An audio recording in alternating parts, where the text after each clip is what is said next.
warahmatullahi wabarakatuh. Waalaikumsalam warahmatullahi wabarakatuh. Selamat siang Bapak Ibu Guru. Alhamdulillahirabbil alamin. Puji dan syukur marilah kita panjatkan kehadiran Allah Subhanahu wa taala. Salawat serta salam semoga tercurah limpahkan kepada Nabi besar kita, Nabi Muhammad sallallahu alaihi wasallam. Alhamdulillah pada siang hari ini di tengah aktivitas kita yang sangat padat, kita masih diberikan kesehatan, kita masih bisa diberikan kesempatan untuk bisa berkumpul bersama dalam rangka aksi nyata modul 1.4 budaya positif dari saya Dewi Nurhayati, calon guru penggerak angkatan 9 dari SD Negeri 3 Jalaga, Kecamatan Mangunjaya, Kabupaten Pangandaran, Jawa Barat.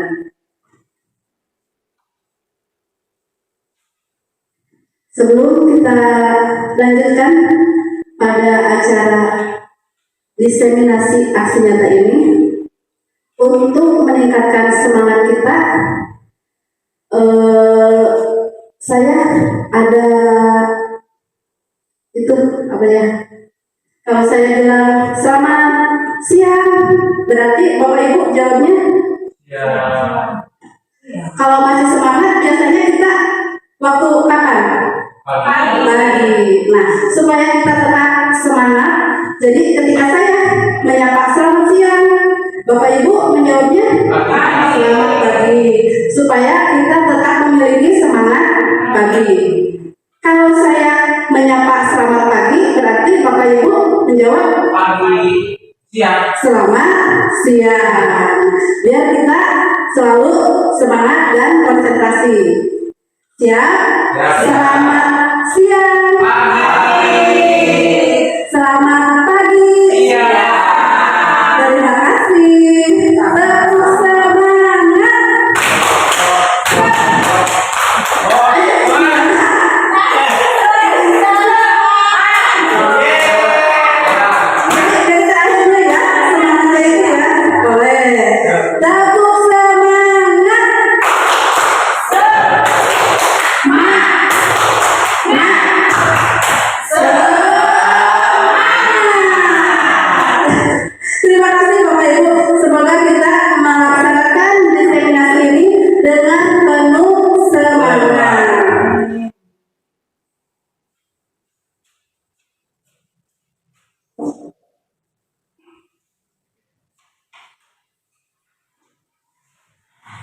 Bapak Ibu, latar belakang saya melaksanakan diseminasi ini yaitu budaya positif di sekolah sangatlah penting untuk mengembangkan murid yang memiliki karakter kuat sesuai dengan profil pelajar Pancasila. Sebagai guru merupakan suatu kewajiban dan tanggung jawab dalam menciptakan lingkungan sekolah yang berbudaya positif. Namun demikian, belum seluruhnya guru memahami akan hal tersebut. Masih terdapat beberapa guru yang berpandangan bahwa posisi kontrol sebagai penghukum atau pembuat rasa bersalah merupakan posisi yang tepat dalam mendidik murid-murid menuju budaya positif. Untuk menciptakan budaya positif di lingkungan sekolah, maka hal yang dapat saya lakukan yaitu dengan mensosialisasikan budaya positif kepada seluruh warga sekolah, baik guru, murid, ataupun orang tua murid, sehingga memiliki visi dan komitmen yang sama dalam menciptakan lingkungan sekolah yang memiliki budaya positif. Itulah Bapak Ibu, latar belakang saya melaksanakan diseminasi ini. Sebenarnya bukan hanya di sekolah kita yang masih menerapkan posisi kontrol sebagai penghukum atau pembuat rasa bersalah. Ini merupakan warisan pendidikan zaman kolonial, di mana ketika kita dijajah dahulu oleh negara asing, oleh Belanda, oleh Jepang, untuk membuat rakyat pribumi atau rakyat Indonesia menakut-nakuti dengan cara menghukum. Penjajah merasa berhasil jika sudah menerapkan posisi sebagai penghukum. Rakyat Indonesia akan menjadi patuh. Nah, budaya tersebut secara turun-temurun diwariskan melalui pendidikan juga. Jadi posisi kontrol guru secara tidak sadar sebagai penghukum atau pembuat rasa bersalah. Padahal posisi ini tidak akan menjadikan sekolah kita memiliki budaya positif, tidak akan mendidik murid-murid kita memiliki karakter yang kuat sebagai profil pelajar Pancasila.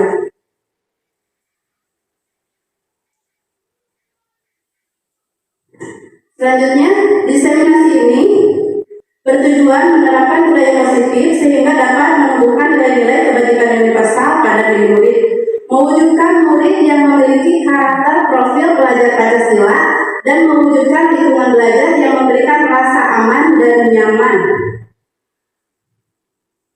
Tolok ukur dan keberhasilan aksi nyata ini yaitu tumbuhnya nilai-nilai kebajikan universal pada diri murid. Murid dapat mengimplementasikan karakter profil pelajar Pancasila secara konsisten dan tercapainya lingkungan sekolah yang positif, memberikan rasa aman dan nyaman kepada murid. Lini masa tindakan yang akan dilakukan. Yang pertama, saya melakukan koordinasi dengan rekan-rekan guru untuk meminta dukungan melakukan pengembasan budaya positif. Seperti yang Bapak Ibu rasakan beberapa hari ini, bahkan mungkin sudah minggu kedua ini, saya selalu minta kepada Bapak Ibu guru, saya sedang mempelajari modul 1.4 tentang budaya positif. Nanti saya ada proyek untuk melakukan aksi nyata diseminasi budaya positif di sekolah kita. Kemudian yang kedua, melakukan kegiatan pengembasan kepada rekan-rekan guru mengenai pentingnya penanaman budaya positif di sekolah, seperti yang sedang kita lakukan hari ini. Kemudian yang ketiga, memantau, merefleksi, dan mengevaluasi penerapan budaya positif di lingkungan sekolah. Nantinya setelah pelaksanaan budaya positif itu terlaksana, kita semua, saya dan rekan-rekan guru akan melakukan pemantauan, kemudian merefleksikan dan mengevaluasi penerapan budaya positif di lingkungan sekolah kita. Apakah sudah mencapai target yang kita inginkan, sudah mencapai tujuan yang kita inginkan, atau belum? Selanjutnya, dukungan yang saya butuhkan yaitu kolaborasi antar guru, murid, dan orang tua murid untuk melaksanakan nilai-nilai kebajikan universal secara konsisten sehingga menumbuhkan budaya positif di lingkungan sekolah dan sarana dan prasarana yang menunjang terciptanya budaya positif di lingkungan sekolah. Nah, Bapak Ibu, budaya positif kita sebagai guru harus punya moto ya, atau pedoman. Belajar adalah kunci dari mengajar. Belajar adalah kunci dari mengajar. Maksudnya apa? Jika kita sebagai guru akan terus mengajar, maka kita harus belajar. Jika kita berhenti belajar, maka kita harus berhenti menjadi guru. Mengapa demikian? Karena perkembangan zaman, perkembangan ilmu pengetahuan, dan perkembangan paradigma itu selalu berubah-ubah dari waktu ke waktu. Bukan hanya anak didik kita yang harus berkembang sesuai dengan kodrat zaman, tapi kita juga sebagai guru harus berkembang sesuai dengan kodrat zaman. Dengan cara bagaimana? Dengan cara belajar secara terus-menerus. Nah, ini profil belajar Pancasila. Ada yang sudah pernah mendengar lagunya yang seperti ini. Belajar Pancasila, beriman dan bertakwa pada Tuhan yang Esa dan berakhlak mulia, berkebinekaan global, gotong royong mandiri, kreatif dan bernalar kritis. Ada yang sudah mendengar lagunya? Pernah ya, dalam pelatihan-pelatihan tentunya kita sering mendengar lagu-lagu itu. Nah, kenapa dilakukan? Ini supaya lebih mudah kita ingat, lebih mudah kita pahami. Kita sama-sama dulu ya, menyanyikan lagu Profil Pelajar Pancasila.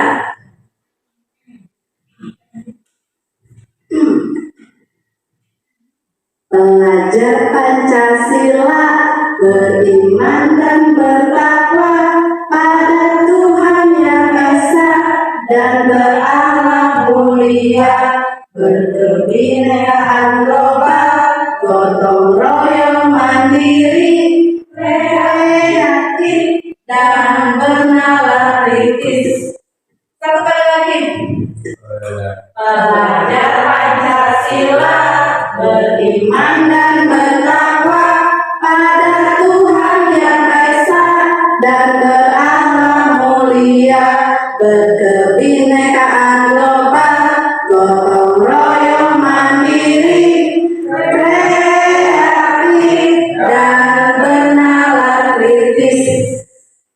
Bapak Ibu, penerapan dari budaya positif ini pada akhirnya kita bertujuan untuk menciptakan profil pelajar Pancasila. Salah satu tanggung jawab guru yaitu menciptakan lingkungan positif. Tanggung jawab kita itu menciptakan lingkungan positif. Lingkungan positif itu yang seperti apa? Lingkungan di mana warga sekolah saling mendukung. Saling mendukung dalam hal kebaikan. Jika ada salah seorang yang mengikuti pelatihan-pelatihan, maka teman-teman yang lain saling membantu. Misalnya kelasnya mengalami kekosongan, maka kita bisa saling membantu untuk mengisi kelas tersebut. Kemudian, di mana rekan-rekan guru memiliki program untuk mengembangkan sekolah kita, maka teman-teman guru yang lain saling mendukung. Karena pada dasarnya kita semua adalah makhluk sosial. Tidak bisa kita bekerja secara individual. Kita harus saling mendukung. Kemudian saling belajar. Seperti tadi yang tadi dikemukakan bahwa kita sebagai guru harus selalu belajar. Kemudian saling bekerja sama. Saling bekerja sama itu sangat diperlukan untuk mencapai kesuksesan. Nah, kalau lingkungan sekolah kita, warga sekolahnya sudah saling mendukung, saling belajar, saling bekerja sama, maka semua ini akan menciptakan kebiasaan-kebiasaan baik. Nantinya kebiasaan baik ini akan menjadi karakter baik. Karakter baik jika dilakukan secara terus-menerus oleh seluruh warga yang ada di sekolah, maka akan menjadi budaya positif. Teori kontrol dari Dr. William Glasser menyatakan bahwa ilusi guru mengontrol murid. Ilusi itu hanya ilusi. Ilusi itu apa sih ya? Hayalan. Ilusi itu hanya hayalan, hanya bayangan. Kita sebagai guru bisa mengontrol murid, bisa mengendalikan murid. Kamu harus bertingkah laku seperti ini, harus berbicara yang sopan, harus berpakaian yang rapi. Kalau tidak, nanti akan bapak hukum, akan ibu hukum. Itu hanya ilusi. Kita tidak bisa mengontrol apa yang murid lakukan. Kita hanya bisa menuntunnya saja, memberi teladan-teladan. Kemudian ilusi bahwa semua penguatan positif, efektif, dan bermanfaat. Penguatan positif ini seperti apa? Seperti misalnya gini, ibu yang di kelas 1, ada anak-anak yang tidak mau menulis, malas nih untuk menulis. Nah, karena malas menulis, si anak tersebut, Dek, kamu supaya mau menulis, ibu kasih nih permen 2. Kalau kamu besok mau menulis lagi, ibu kasih deh permennya jadi 3. Kalau setiap hari seperti itu, padahal itu kan positif ya. Ketika guru memberikan sesuatu kepada murid, itu sifatnya baik berarti. Tetapi ternyata itu tidak efektif. Bahkan nantinya berdampak negatif. Nanti akan kita jelaskan. Kemudian ilusi bahwa kritik dan membuat orang merasa bersalah dapat menguatkan karakter. Kritik membuat orang merasa bersalah. Misalnya seperti ini.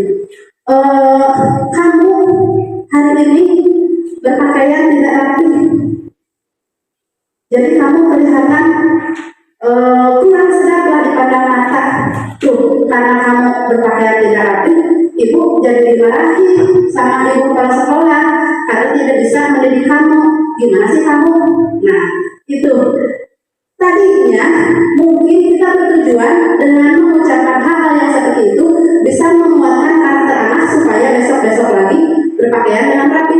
Tapi ternyata itu hanya ilusi semata. Kenyataannya tidak seperti itu. Untuk beberapa anak mungkin itu berhasil, tapi untuk beberapa anak lagi mereka akan merasa tertantang. Besok mau lebih dari ini, biar tidak rapi, atau biar apa ya, biar selalu diperhatikan oleh ibu guru. Gitu. Kemudian ilusi bahwa orang dewasa memiliki hak untuk memaksa. Kita sebagai guru biasanya, bukan biasanya, ada rasa untuk memaksakan kehendak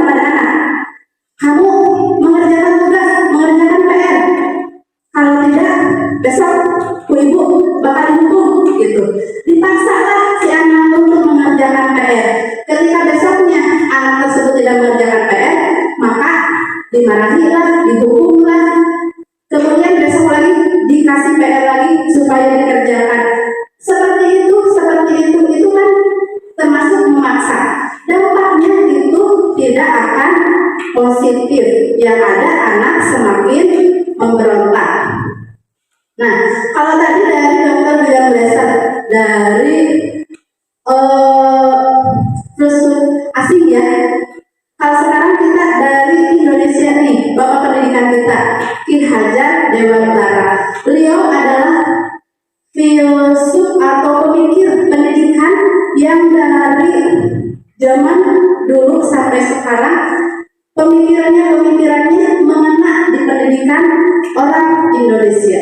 Ki Hajar Dewantara mengatakan, di mana ada kemerdekaan, disitulah harus ada disiplin yang kuat. Sungguh disiplin itu bersifat self-disiplin, yaitu kita sendiri yang mewajibkan kita dengan sekeras-kerasnya, tetapi itu sama saja. Sebab kalau kita tidak cakap melakukan self-disiplin, barulah penguasa lain mendisiplinkan diri kita. Dan peraturan demikian itulah harus ada di dalam suasana yang merdeka. Nah, di dalam suasana yang merdeka, tiap orang, tiap individu harus memiliki disiplin diri. Jadi sebelum orang lain mendisiplinkan kita, kita harus mendisiplinkan diri kita sendiri. Kalau kita tidak punya kesadaran diri untuk self-disiplin, maka orang lain atau penguasa yang nantinya akan mendisiplinkan kita. Kalau kita sudah didisiplinkan oleh orang lain, nah rasa kesadaran diri kita untuk melakukan disiplin tersebut pasti akan berkurang. Diana Selson menyatakan arti asli dari kata disiplin berkonotasi dengan disiplin diri dari murid-murid Socrates dan Plato. Ini merupakan filsuf-filsuf dari Yunani kuno. Disiplin ini dapat membuat seseorang menggali potensinya menuju kepada sebuah tujuan, sesuatu yang dihargai dan bermakna. Nah, jika kita sudah memiliki disiplin diri, maka kita akan lebih mudah untuk mencapai tujuan yang kita inginkan. Kemudian disiplin diri mempelajari bagaimana cara kita mengontrol diri dan bagaimana menguasai diri untuk memilih tindakan yang mengacu pada nilai-nilai yang kita hargai. Seseorang yang memiliki disiplin diri berarti mereka bisa bertanggung jawab terhadap apa yang dilakukannya karena mendasarkan tindakan mereka pada nilai-nilai kebajikan universal.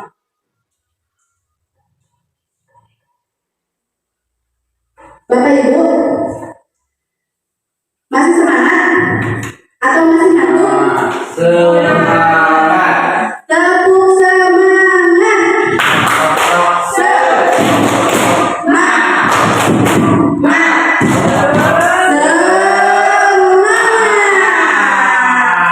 ya Bapak Ibu. Materi kita masih cukup banyak. Selanjutnya kita disiplin positif. Tujuan kita sebagai guru adalah menciptakan murid yang memiliki disiplin diri sehingga mereka bisa berperilaku dengan mengacu kepada nilai-nilai kebajikan universal dan memiliki motivasi intrinsik. Nah, nilai-nilai kebajikan universal ini apa saja sih? Banyak sekali ya Bapak Ibu. Sebagian sudah memang kita terapkan baik pada diri kita ataupun kepada anak didik kita. Sebagian memang belum begitu muncul. Nah, inilah nilai-nilai kebajikan universal. Dari mulai profil pelajar Pancasila, Primary Years Program, kemudian 9 pilar karakter, The 7 Essential Virtues, keterampilan hidup, petunjuk hidup. Itu nilai-nilai kebajikan.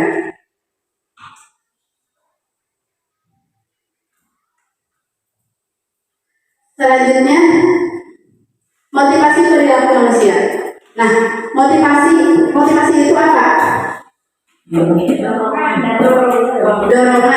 Dorongan yang membuat kita melakukan sesuatu hal. Dorongan yang kita laksanakan, yang ada dalam diri kita itu ada yang bersifat eksternal dan ada yang bersifat internal.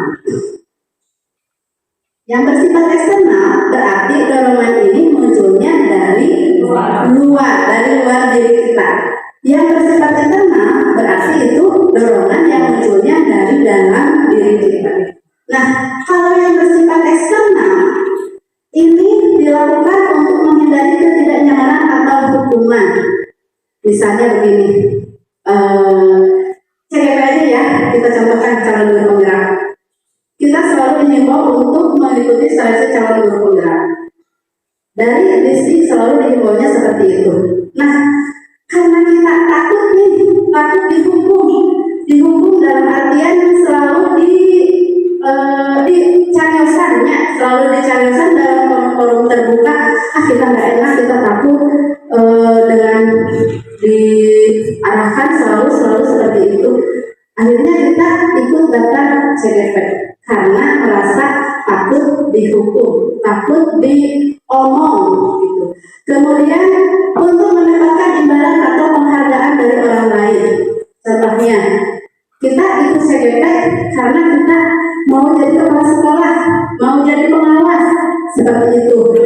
Kita mengharapkan imbalan, mengharapkan sesuatu yang sifatnya diberikan oleh orang lain atau dari luar, sehingga kita mau melaksanakan program tersebut. Nah, sebaiknya motivasi yang itu dari dalam kita ini motivasi internal. Kenapa? Karena untuk menjadi orang yang mereka inginkan dan menghargai diri sendiri dengan nilai-nilai yang mereka percaya. Sebaiknya motivasi itu dari dalam diri kita. Kita mau ikut guru penggerak karena kita sadar kompetensi kita sebagai guru masih kurang. Kita mau meningkatkan kemampuan kita dengan mengikuti guru penggerak. Dari kesadaran diri itu, nanti orang lain juga akan menghargai kita. Menghargainya bagaimana? Oh, ternyata dia mah ikutan CGP karena memang sudah ada kesadaran dirinya. Dia mah tidak mengharapkan imbalan atau karena takut hukuman. Nantinya kita akan melaksanakan kegiatan tersebut dengan ikhlas, dengan tanpa terbebani oleh apapun. Seperti itu. Selanjutnya, sebelum kita melanjutkan kepada materi selanjutnya, ada ice breaking dulu ya. Berdiri dulu Bapak Ibu, biar kita ada ada semangat baru nih, ada semangat baru untuk menggerak-gerakkan otot-otot kita.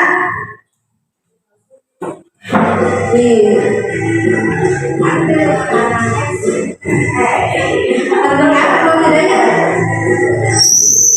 Udah ada kapan?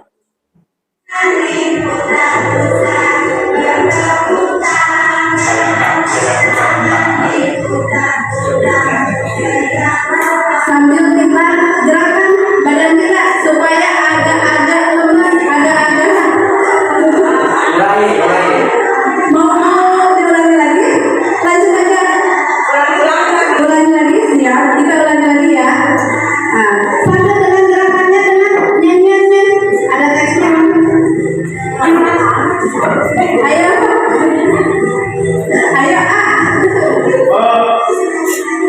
tangan diputar-putar, tangan diputar-putar, reganglah bahu, tangan diputar-putar, reganglah lutut, digoyang-goyang, goyang-goyang, goyang-goyang, tangan diputar-putar.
Mari kita simak, mari kita rasakan apa sih yang sudah kita lakukan kepada murid-murid kita, hukuman, konsekuensi, atau restitusi yang kita lakukan kepada murid kita.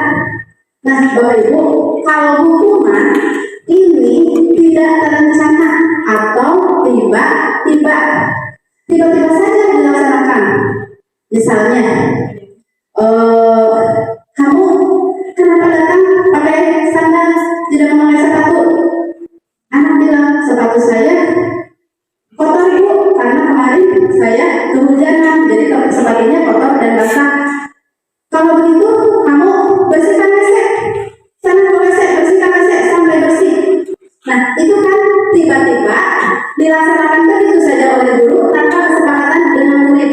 Itu namanya hukuman. Bagaimana perasaan murid? Tidak enak, kesal ya. Pasti tidak enak, kesal. Gara-gara pakai sepatu baik, saya dihukum sama ibu harus membersihkan WC. Kan kalau muridnya kritis, nanti dia akan begini. Nah, hubungan antara pakai sepatu, tidak pakai sepatu dengan membersihkan WC. Nah, kalau muridnya kritis pasti akan berpikir seperti itu. Nanti dia akan berpikir, wah, si ibu, si bapak tidak adil sama saya. Gitu. Nanti akhirnya akan menimbulkan sifat-sifat agresif dari dalam diri murid. Nantinya si murid akan melawan kepada gurunya. Nah, satu arah dari pihak guru yang memberikan dan murid hanya menerima tanpa melalui suatu kesepakatan. Berbeda dengan konsekuensi terencana atau sudah disepakati, sudah dibahas dan disetujui oleh murid dan guru. Misalnya seperti ini. Anak-anak, pada hari Senin kalian diwajibkan berpakaian rapi, memakai topi, dasi, berpakaian bersih, rapi, kemudian kaos kaki, sepatu, ikat pinggang.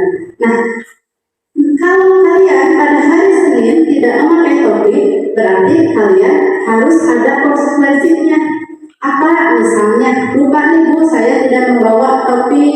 Konsekuensinya nanti kalian harus menjadi petugas upacara untuk Senin berikutnya karena kalian tidak disiplin berpakaian. Jadi kalian Senin berikutnya harus menjadi petugas upacara. Itu kan sudah kita sepakati dengan anak. Oke, kata anak. Kata kita juga sebagai guru, itu konsekuensi kalian. Nanti ketika pada hari Senin tersebut anak yang tidak berpakaian rapi atau tidak disiplin berpakaian akan dengan sendirinya sadar, oh iya saya tidak rapi berpakaian, berarti besok Senin saya harus menjadi petugas upacara. Maka si anak akan melaksanakannya dengan penuh kesadaran diri dan dia tidak akan melanggar lagi peraturan tersebut. Tapi yang lebih mendidik anak untuk mandiri dan bertanggung jawab terhadap kesalahannya yaitu restitusi. Nah, restitusi ini adalah proses menciptakan kondisi bagi murid untuk memperbaiki kesalahan mereka sehingga bisa kembali pada kelompoknya dengan karakter yang lebih kuat. Kembali kepada kelompoknya berbeda dengan tadi yang dihukum. Kalau tadi dihukum suruh membersihkan WC, ketika anak tersebut telah menyelesaikan hukumannya kemudian masuk ke dalam kelas, biasanya reaksi teman-teman di kelasnya bagaimana? Mengejek. Ya, betul. Biasanya reaksi teman-teman di kelas akan mengejek. Wah, kamu sudah dihukum nih sama ibu guru, sama bapak guru membersihkan WC. Nantinya si anak akan diejek oleh teman-temannya, kemudian anak tersebut pasti akan menjadi lebih rendah diri. Nah, kalau di dalam restitusi ini tidak demikian. Anak nanti kembali ke kelas, kembali ke kelompoknya, dia tidak akan diasingkan atau diejek sama kelompoknya. Kemudian proses kolaboratif yang mengajarkan kepada murid untuk mencari solusi untuk masalah mereka dan membantu murid berpikir tentang orang seperti apa yang mereka inginkan dan bagaimana mereka harus memperlakukan orang lain. Jadi dituntutnya kesadaran diri murid. Nah, Bapak Ibu, contoh restitusi yang telah saya terapkan kepada Anang dan Alif.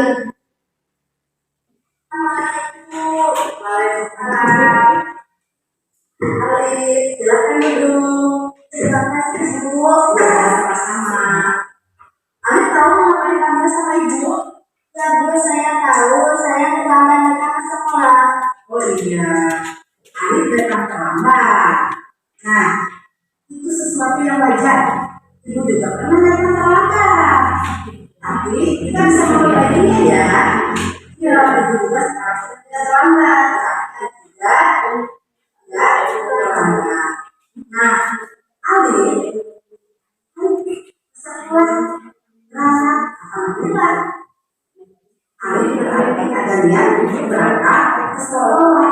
Bisa saja Alif sudah siang sudah berangkat sekolah sama sekali. Ya betul kan? Iya. Nah, kalau kita akan terlambat masih ada lagi. Kenapa? Karena saya ikut kenapa ikut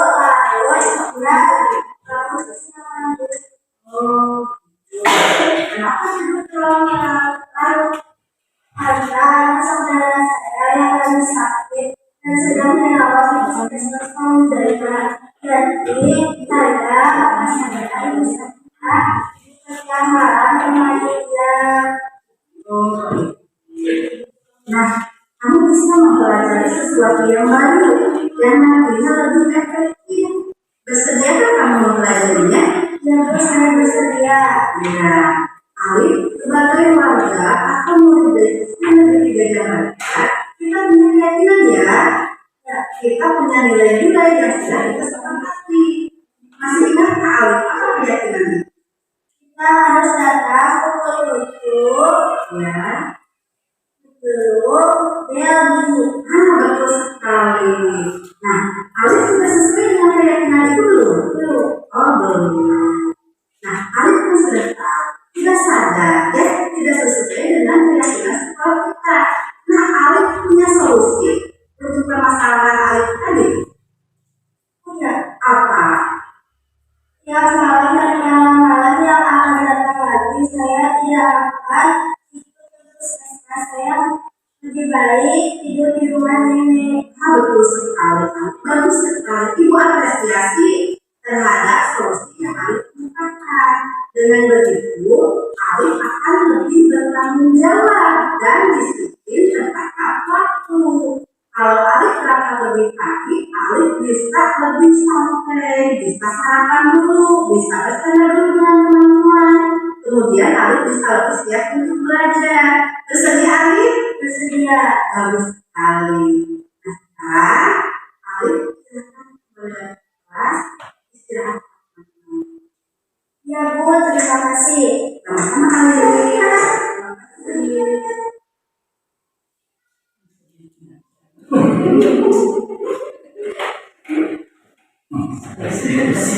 Nah, Bapak Ibu, itulah contoh restitusi yang saya terapkan kepada Ananda Alif. Nah, pada contoh tersebut dapat kita simak, dapat kita pahami bahwa Alif tersebut datang terlambat ke sekolah karena harus ikut dengan orang tuanya ke puskesmas menunggu saudaranya yang sakit. Nah, kalau kita langsung memarahi Alif, langsung melarang Alif, gak boleh ikut kamu ke puskesmas. Nanti dalam diri Alif itu akan timbul rasa, wah ibu galak sekali, ibu kok melarang-larang, padahal saudara saya sakit, gimana sih ibu? Gitu. Nantinya akan ada rasa yang tidak enak bagi Alif. Tidak ada kesadaran atau motivasi intrinsik dari dalam diri Alif untuk memperbaiki kesalahannya dalam terlambat. Namun ketika kita menerapkan segitiga restitusi, kita memanggil Alif, kemudian menanyakan bagaimana yang dia lakukan, kesalahan apa yang dia lakukan, kemudian dia punya solusi apa sih untuk memperbaiki kesalahannya. Nantinya Alif akan dengan penuh kesadaran diri sendiri, kesadaran dari dalam dirinya sendiri, tidak akan datang lagi terlambat. Dengan solusinya bagaimana? Kita serahkan lagi kepada anak. Karena kamu terlambat, karena mengikuti orang tua, jaga di puskesmas, maka kamu punya solusi apa nih supaya tidak terlambat lagi datang ke sekolah. Nantinya anak akan melaksanakan atau memperbaiki kesalahannya tersebut dengan penuh tanggung jawab. Kita juga melatih anak untuk disiplin diri, untuk memperbaiki kesalahannya secara mandiri tanpa bergantung kepada orang lain. Selanjutnya Bapak Ibu, ada istilah dihukum oleh penghargaan. dapat penghargaan, tapi ternyata itu adalah hukuman. Kan kita kalau dapat penghargaan biasanya konotasinya itu baik, yang positif ya. Kita dapat penghargaan berarti dapat prestasi gitu. Tapi ternyata menurut ahli KON, mengumpulkan baik penghargaan maupun hukuman adalah cara-cara mengontrol perilaku seseorang yang menghancurkan potensi untuk pembelajaran yang sesungguhnya. Menurut KON, secara ideal tindakan belajar itu sendiri adalah penghargaan sesungguhnya. Jadi hukuman atau penghargaan itu katanya menghancurkan potensi yang ada pada diri kita. Kenapa menghancurkan? Karena penghargaan atau hukuman ini akan berpengaruh jangka panjang ataupun jangka pendek, bergantung pada penghargaan yang diberikan. Seperti tadi yang pertama saya kemukakan di depan, murid kelas 1, kamu mau menulis, ibu kasih permen 2. Kalau besok kamu mau menulis lagi, ibu kasih permennya 3 lah, dinaikkan gitu ya, permen jumlah permennya. Tapi ketika ibu lupa tidak bawa permen, ibu tidak mengasih permen anak tersebut, maka bagaimana anak tersebut? Sudahlah ibu nggak ada permennya, saya nggak mau nulis gitu. Jadi anak tersebut kembali lagi ke mode semula. Dia tidak mau menulis karena tidak ada penghargaan yang diberikan oleh gurunya. Walaupun itu hanya berlaku bagi beberapa anak ya. Kemudian tidak menyadari tindakan baik yang kita lakukan. Padahal saya udah baik nih, udah mau menulis, berarti melaksanakan kegiatan pembelajaran dengan baik. Dia sudah baik apa yang dia lakukan, tapi dia tidak sadar karena yang dia sadar itu adalah mendapat permen dari ibu guru, bukan kesadarannya untuk melaksanakan kegiatan pembelajaran. Jadi penghargaan tidak efektif, kehilangan motivasi dari dalam. Ketika permen tidak ada, maka dia tidak mau belajar. Penghargaan merusak hubungan. Ketika permen tidak ada, maka si anak, wah ibu benar nih, ibu galak nih, ibu udah gak sayang lagi sama saya karena tidak memberi permen. Penghargaan mengurangi ketepatan. Terima kasih lagi permen, sudahlah saya tidak akan mengerjakan tugas. Begitu. Penghargaan menurunkan kualitas, motivasi dari dalam diri atau intrinsik jadi hilang. Jadi yang ada motivasi eksternal karena ingin mendapat permen, jadi dia mau menulis. Penghargaan mematikan kreativitas, penghargaan menghukum. Jadi penghargaan tersebut ternyata bisa menghukum. Selanjutnya, kita ke keyakinan sekolah atau kelas. Bapak Ibu, di kelasnya sudah memiliki keyakinan kelas? Kesepakatan kelas. Kesepakatan kelas kita sudah memiliki ya di setiap kelas kita. Nah, kesepakatan kelas ini peran guru memfasilitasi terwujudnya keyakinan sekolah atau kelas melalui kesepakatan guru dan murid. Jadi bukan kita yang mendoktrin anak nih harus begini, harus disiplin waktu, harus disiplin berpakaian, tapi itu berdasarkan kesepakatan antara murid dan guru. Kemudian semua warga kelas hendaknya ikut berkontribusi dalam pembuatan keyakinan kelas melalui kegiatan curhat pendapat. Bukan hanya dari misalnya ini anak yang aktif mengemukakan pendapat-pendapatnya, sedangkan anak-anak yang lain sudah diam saja nanti mengikuti hasilnya. Tidak seperti itu, tapi harus curhat pendapat dari semua warga kelas. Kemudian keyakinan kelas berupa pernyataan-pernyataan universal yang tadi yang kebajikan dan nilai kebajikan universal. Kemudian mudah diingat dan dipahami oleh semua warga kelas dan dapat diterapkan di lingkungan tersebut. Pernyataan keyakinan kelas senantiasa dibuat dalam bentuk positif. Kita buat ya Bapak Ibu, kita contohkan, kita ibaratkan forum kita kali ini adalah kelas 6 misalnya ya. Kita ibaratkan ini adalah kelas 6. Kita mau membuat keyakinan kelas atau kesepakatan kelas. Yang pertama kita lakukan itu minta pendapat dari anak-anak. Misalnya gini, atau mau ada Bapak Ibu yang mencoba menjadi guru ke depan. Misalnya buat contohnya atau untuk mengefektifkan waktu, langsung saja ya kita. Misalnya gini, anak-anak kita memasuki tahun ajaran baru nih, kita belum punya kesepakatan kelas untuk menertibkan kelas kita supaya menjadi budaya positif. supaya nanti keyakinan kelas tersebut dipatuhi oleh seluruh anggota kelas. Misalnya yang pertama, apa sih yang kita sepakati di kelas kita? Misalnya, tidak boleh datang terlambat. Misalnya, tidak boleh datang terlambat. Tidak boleh datang terlambat.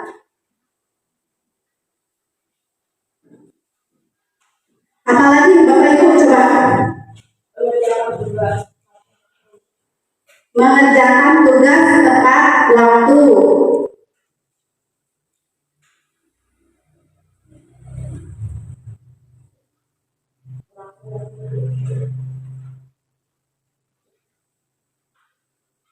Kemudian apa lagi? Piket kelas. Nah, dalam kesepakatan kelas ini melalui kegiatan curah pendapat. Jadi harus seluruh warga kelas mengemukakan pendapatnya.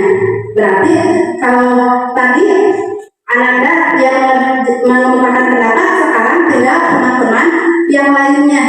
Jadi guru tidak boleh hanya mendengarkan satu pendapat dari anak, tapi harus semua anak yang ada di dalam kelas tersebut. Ayo yang lainnya, apalagi kesepakatan yang akan kita buat? Kalau tidak sekolah harus ada pemberitahuan. Nah, harus ada pemberitahuan ya. Pemberitahuan tidak sekolah.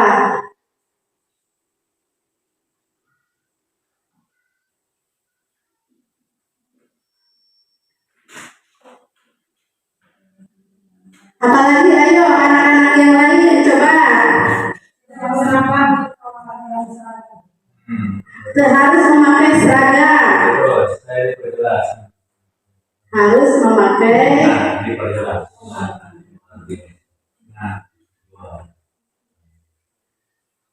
dari informasi tidak boleh membawa jajanan. Tidak boleh membawa jajanan, tidak boleh memakan minum di kelas ya.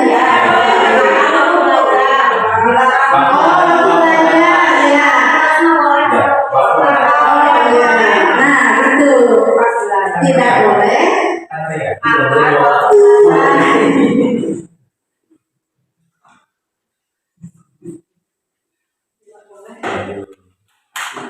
Mamin ya, mamin ketika waktu belajar.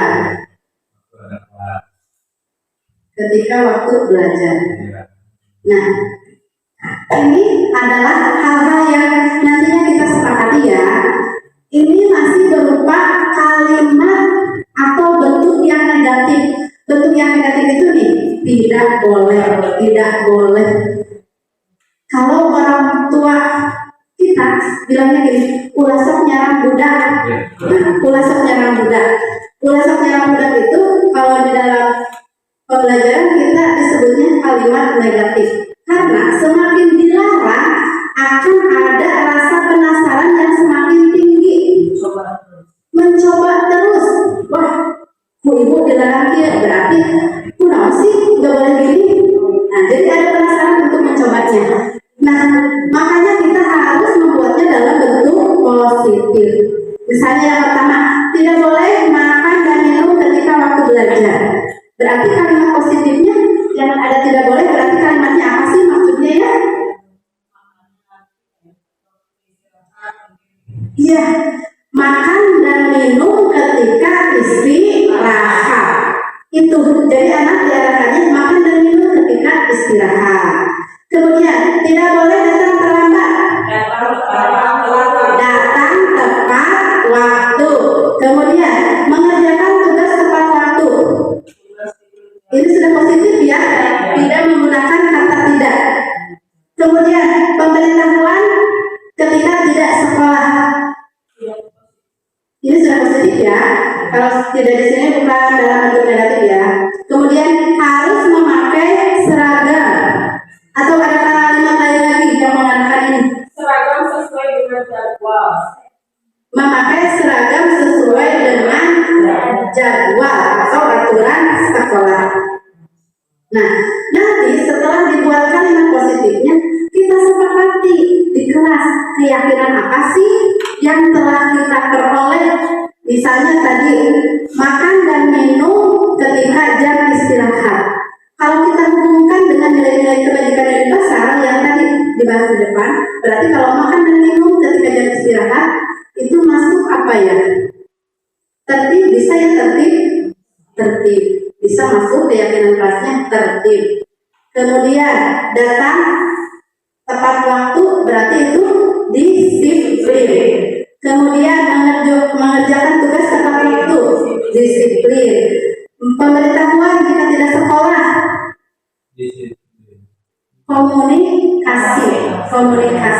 komunikasi ya, harus ada komunikasi yang efektif antara orang tua siswa dan guru.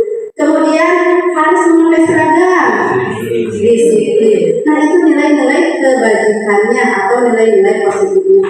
Nantinya keyakinan kelas ini dibuat bersama dengan anak-anak kita, kemudian kita pajang di dalam kelas pada sudut-sudut yang mudah dilihat oleh anak-anak, sehingga karena seringnya dilihat keyakinan kelas tersebut, anak-anak menjadi, oh iya, ingat kembali saya. Kita sudah meyakini hal-hal yang seperti ini, kita selalu diingatkan. Nantinya jika sudah terbentuk keyakinan kelas, maka akan menjadikan budaya positif di sekolah kita.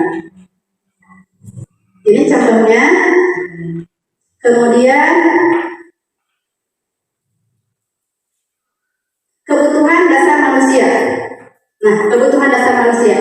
Pada dasarnya anak berperilaku yang negatif itu karena terdorong dari dalam dirinya untuk memenuhi kebutuhannya, terutama kebutuhan dasar ini.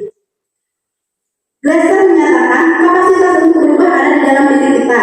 Jika kita dapat mengidentifikasi kebutuhan apa yang mendorong perilaku kita, maka perubahan perilaku positif dapat dimulai dengan mencari solusi untuk memenuhi kebutuhan tertentu dengan cara yang positif. Kebutuhan dasar manusia ini ada 5. Yang pertama, bertahan hidup atau survival. Bertahan hidup sudah kita kenal dari zaman dulu, dari zaman manusia purba yang berburu hewan-hewan buas. Hanya untuk apa sih mereka berburu itu? Untuk makan, untuk mencari makanan supaya bisa bertahan hidup. Ini sudah kebutuhan yang paling utama ya. Manusia purba juga sudah mengetahuinya. Kemudian kasih sayang dan rasa diterima, kekuasaan, kebebasan, kesenangan, itu kebutuhan dasar manusia. Kalau misalnya salah satu dari 5 kebutuhan dasar itu tidak terpenuhi, baik anak ataupun kita orang dewasa, biasanya kita melakukan hal-hal yang menarik perhatian supaya kita dapat memenuhi kebutuhan dasar tersebut. Kemudian posisi kontrol. Posisi kontrol kita sebagai guru ada 5. Yang paling rendah adalah posisi penghukum. Kemudian membuat rasa bersalah, teman, pemantau, manajer. Nah, kalau teman seperti anak didik kita ada ya yang menganggap gurunya teman, seperti kita kepada Ibu Elis menganggap gurunya teman. Itu nantinya akan ada hubungan yang lebih dekat, di mana kita bisa mendengarkan kata-kata dari Ibu Elis, tapi ada sisi negatifnya, di mana dia kurang bisa menghargai atau menghormati guru karena menganggap guru teman. Kemudian ketika mengerjakan suatu tugas, dia akan mengandalkan kepada gurunya. Dia teman saya, dia sebagai teman, maknya nggak mau membantu saya, seperti itu. Kemudian membuat rasa bersalah, ini akan membuat anak rendah diri, selalu diintimidasi oleh gurunya, kamu bersalah, kamu bersalah. Jadi dia anak tidak punya keberanian untuk melakukan hal-hal yang lebih baik. Nah, posisi yang paling baik itu sebagai manajer. Guru dapat mendukung murid menemukan solusi atas permasalahannya sendiri, dan posisi manajer mengacu pada restitusi yang dapat menjadikan murid sebagai manajer bagi dirinya sendiri sehingga tercipta identitas positif atau berhasil pada diri murid. Posisi sebagai manajer ini ditunjukkan pada tadi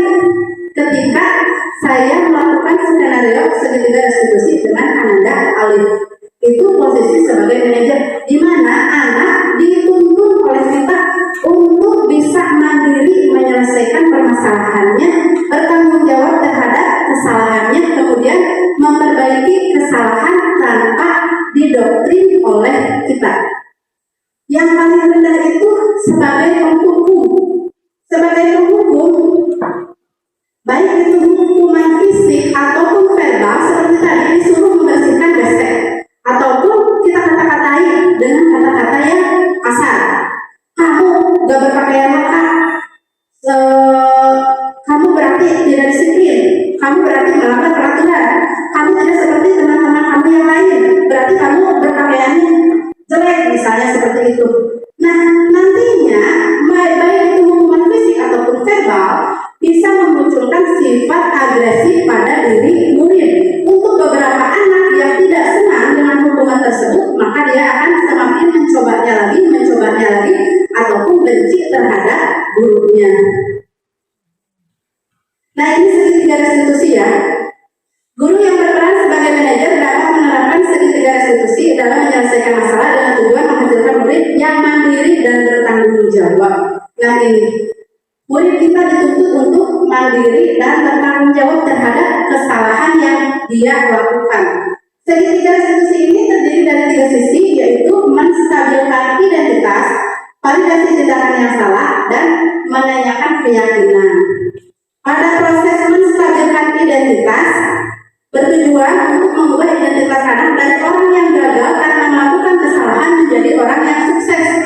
Anak yang melanggar peraturan karena sedang mencari perhatian adalah anak yang sedang mengalami kegagalan. Jangan sampai anak yang sudah gagal, sudah salah, sudah berpakaian tidak rapi, kita intimidasi. Wah, kamu tidak benar ini, tidak rapi ini. Jadi dia akan semakin terpojok, dia akan semakin merasa dirinya gagal.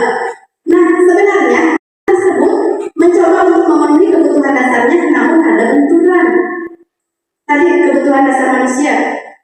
Kalau kita mengkritik dia, maka kita akan tetap membuatnya dalam posisi gagal. Dia tidak akan berpikir untuk memperbaiki kesalahannya. Apa saja sih kalimat yang kita munculkan pada tahap mengidentifikasi, menstabilkan identitas ini? Berbuat salah itu tidak apa-apa. Tidak ada manusia yang sempurna. Saya juga pernah melakukan kesalahan seperti itu. Kita bisa menyelesaikan ini. Bapak Ibu tidak tertarik mencari siapa yang salah, tapi ingin mencari solusi dari permasalahan ini. Kamu berhak merasa begitu. Apakah kamu sedang menjadi teman yang baik buat dirimu sendiri? Nah, tentunya kalimat-kalimat ini diungkapkan atau diajukan dengan nada yang tidak menghakimi atau mengintimidasi anak, tapi dengan nada yang memberikan kekuatan kepada anak. Walaupun di sini berbuat salah itu tidak apa-apa, bukan berarti kita membenarkan apa yang anak lakukan, tapi kalimat ini hanya untuk menguatkan anak, jangan sampai dia mengalami kegagalan. Yang selanjutnya, validasi tindakan yang salah. Setiap tindakan kita lakukan dengan suatu tujuan, yaitu memenuhi kebutuhan dasar. Kalau kita memahami kebutuhan dasar apa yang mendasari sebuah tindakan, kita akan bisa menemukan cara-cara paling efektif untuk memenuhi kebutuhan dasar tersebut. Nah, validasi tindakan yang salah. Seperti yang telah Ibu Lina lakukan kepada Ananda Silvi. Nah, Ananda Silvi tidak mau menulis, walaupun itu sudah kelas berapa ya Bu? Kelas 4, Ananda Silvi tidak mau menulis, tidak mau membaca. Dia seolah-olah mencari perhatian dari gurunya. Tapi ketika Ibu Lina di kelas 4 memberikan posisi Silvi sebagai anak didik yang dekat dengan gurunya, diperhatikan secara terus-menerus, dibimbing dalam menulis dan membaca. Bagaimana Ibu Lina sekarang? Ada perubahan Silvi? Alhamdulillah ada perubahan. Jadi Silvi lebih mau untuk menulis, untuk membaca, karena dia mendapatkan perhatian dari gurunya. Ternyata setelah diselidiki, luar biasa ya, betul sebagai guru kita harus luar biasa. Ternyata setelah diselidiki, anak Silvi itu memerlukan perhatian. Selanjutnya, sisi yang ketiga, kalimat-kalimatnya. Padahal kamu bisa melakukan yang lebih buruk dari ini ya. Kamu pasti punya alasan mengapa melakukan hal itu. Kamu patut bangga pada dirimu sendiri karena kamu telah melindungi sesuatu yang penting buatmu. Kamu boleh mempertahankan sikap itu, tapi kamu harus menambahkan sikap yang baru. Sisi yang terakhir yaitu menanyakan keyakinan. Self control menyatakan bahwa kita pada dasarnya termotivasi secara internal. Kita manusia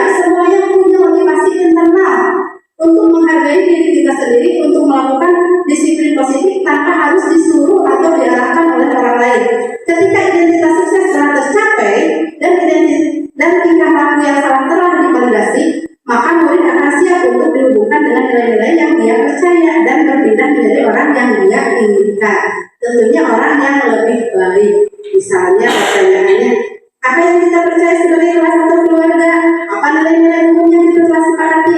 Apa bayangan kita tentang kelas yang ideal? Kamu mau jadi orang yang seperti apa? Nah, terakhir ya, itu sudah slide terakhir. Tapi sebelum terakhir, kita ada beberapa foto yang tentunya foto-foto ini menampilkan budaya positif yang ada di sekolah kita yang sudah kita terapkan. Ya, apa ini Pak? Mustafa. Ini ada siapa? Ada Pak Hendro ini. Nah, ini kata Bapak Mustafa. Ini apa sih nilai-nilai positifnya Pak? Silaturahmi. Kemudian Pembangunan kebersamaan.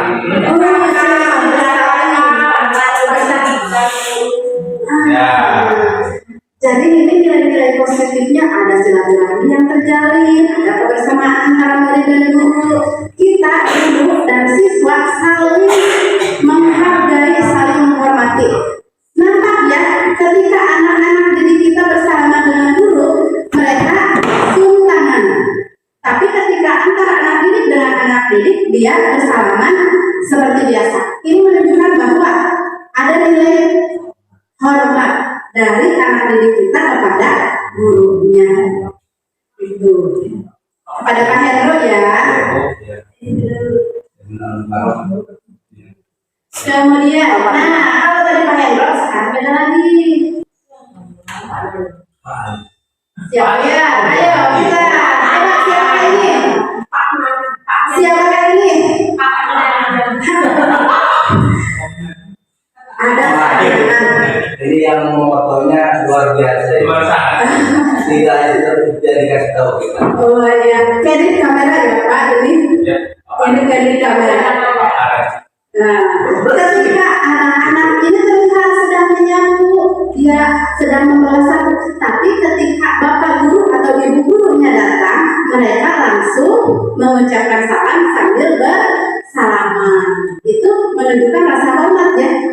Ini terlihat pandangan juga menanyakan kabar anak-anaknya, mengucapkan salam kepada anak-anak. Di sini kan terjalin komunikasi, terjalin hubungan yang saling menghargai dan menyayangi antara murid dan guru.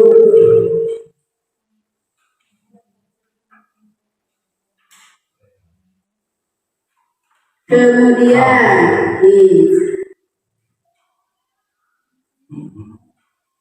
ini better dari abiknya ya mah. Ini siapa ya? Ini yang ini.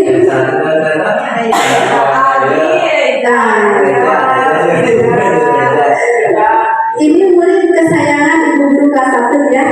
Nah, tapi ketika mereka saya perhatikan, mereka sedang apa sih? Saya perhatikan, saya samperin mereka, ternyata mereka sedang bercerita. Kalau tidak salah, ini kita bercerita tentang menu makan pagi mereka.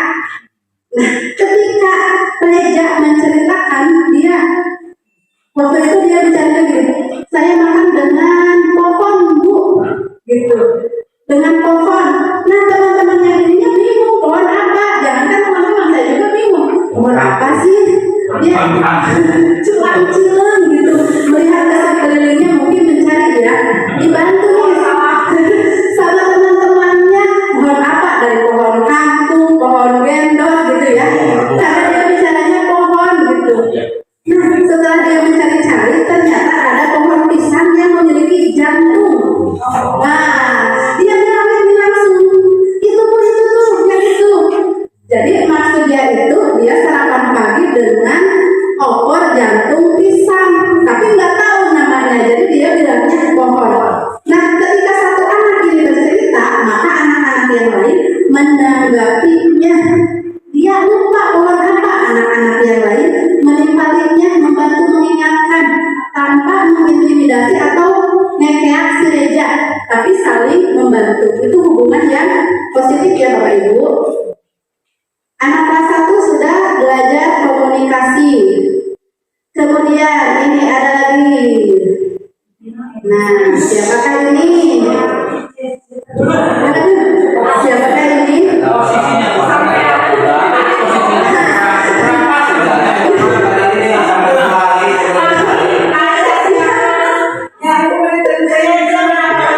itu mungkin di belakang pandangan itu. Iya, pandangan di belakang. Maksudnya menendang. Karena tadi ini candid kamera ya, jadi tidak memberikan aba-aba mau difoto ini gitu. Jadi posisinya kurang pas gitu. Ada Ibu Alis sedang memberi salam kepada Ibu. Iya, bukan hanya guru dengan murid, tapi guru dengan guru pun saling mengucapkan salam, saling menghormati dan menghargai. Maafkan ya fotonya. Alami Alami pisannya, fotonya alami. Ini mau biar Iya, biar gak ngantuk. Nah ini, kita punya kebiasaan untuk membawa bekal dari rumah setiap hari Sabtu. Kita botran bersama. Ketika kita botran, biasanya anak-anak tidak 100% mereka membawa makanan dari rumah. Ada saja anak yang lupa atau nggak mau karena saya sudah makan gitu. Nah di sini tampak ini ibu kayak sepotong ya, kepotong. Ibu ini sedang memberi arahan kepada anak-anak bahwa yang tidak membawa makanan dari rumah, tolong dong bagi dari teman-temannya yang membawa makanan. Jadi ini menerapkan kepada anak-anak kita harus berbagi dengan teman atau orang yang ada di sekitar kita. Kalau kita makan, kita teman kita makan atau tidak gitu.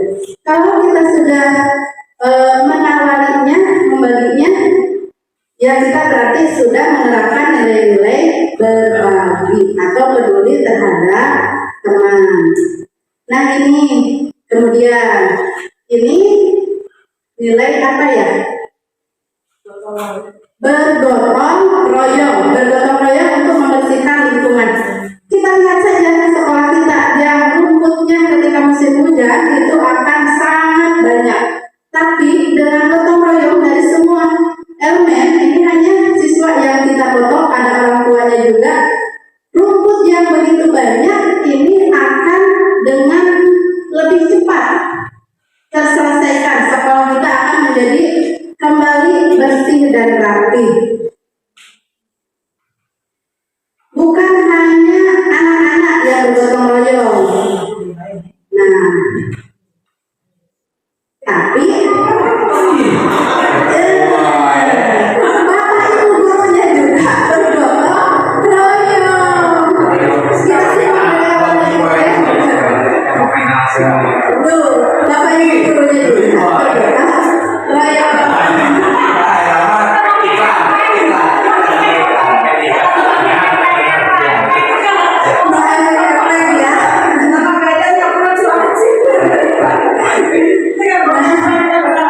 Itu ya.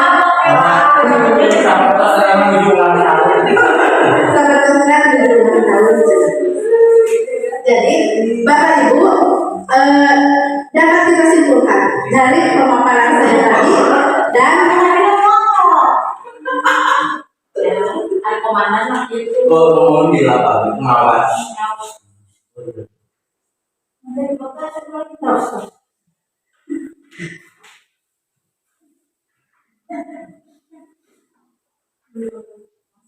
Nah, Bapak Ibu, dari pemaparan saya tadi dan beberapa foto dan video yang saya paparkan, maka dapat kita simpulkan bahwa untuk menciptakan budaya positif ini harus ada kolaborasi antara guru, murid, orang tua murid, komite, dan seluruh unsur yang ada di sekitar sekolah ataupun yang bersangkutan dengan sekolah untuk saling mendukung.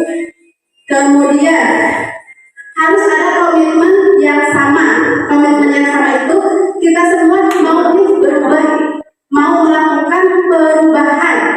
Karena kalau kita semua punya komitmen yang sama, tentunya kita akan saling mendukung untuk mencapai kesuksesan. Kemudian konsisten dan saling mendukung. Nah, kita juga harus berkomitmen untuk menghindari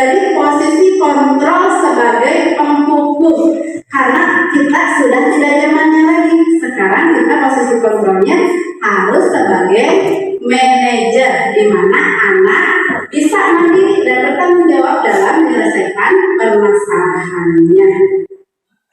Kemudian dalam menyelesaikan masalah kita juga menerapkan segitiga restitusi. Nah, Bapak Ibu, sekian yang dapat saya sampaikan sebagai aksi nyata dari modul 1.4. Terima kasih atas kesediaan Bapak Ibu menghadiri diseminasi hari ini. Semoga bermanfaat untuk Bapak Ibu. Akhirul kalam, wassalamualaikum warahmatullahi wabarakatuh. Waalaikumsalam.